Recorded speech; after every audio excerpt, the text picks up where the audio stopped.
We're going to be looking at all this stuff that's up there on the shelf today. But to get into it, what would we have to do? Would we drop it? No. What would we do? We have to screw the screws out. Screw the screws out, right. I've wanted to be a teacher since I was in first grade. My first grade teacher was the best teacher ever. When I was in school, I loved science.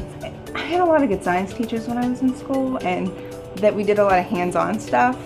My class is real interested in sides of stuff and getting into things, so you could start by asking parents if they had any old toys. Open one up, say, hey, what do you think's in here? And just open it up and start.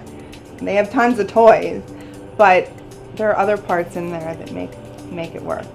Not all those toys or things needed batteries, so that it was good for them to see, oh, if I push this moved and then that moved and this made it. Just like with the cell phone, Dylan had figured out, oh, here's the piece that's moving, you push that and eyes are closing.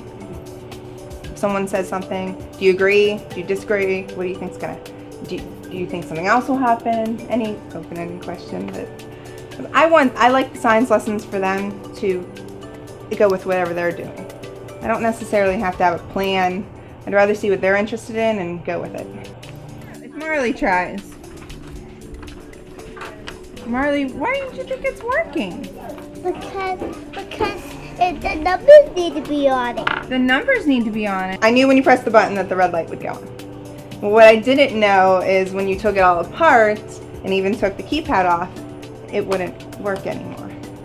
And I thought that was so neat that the kids could see, well, and I asked, and I believe Marley had said, you need to put the keypad on.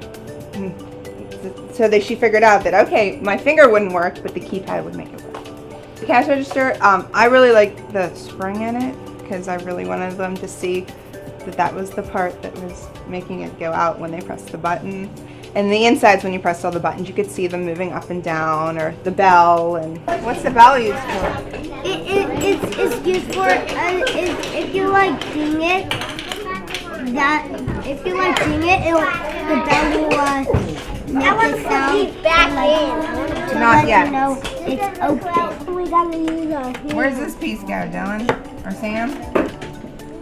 The megaphone. I turned out really well. I like the Dylan figured out the piece at the top that was moving it to change the voice and stuff.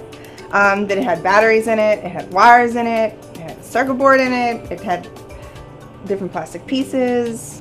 I love the kids. They're so much fun. They make me smile and they make me feel appreciated, and they like to learn and I like to teach them. Just go for it, and if it doesn't work, switch it up. Carnegie Science Center and PNC believe every child should grow up great with science. Let's get started today.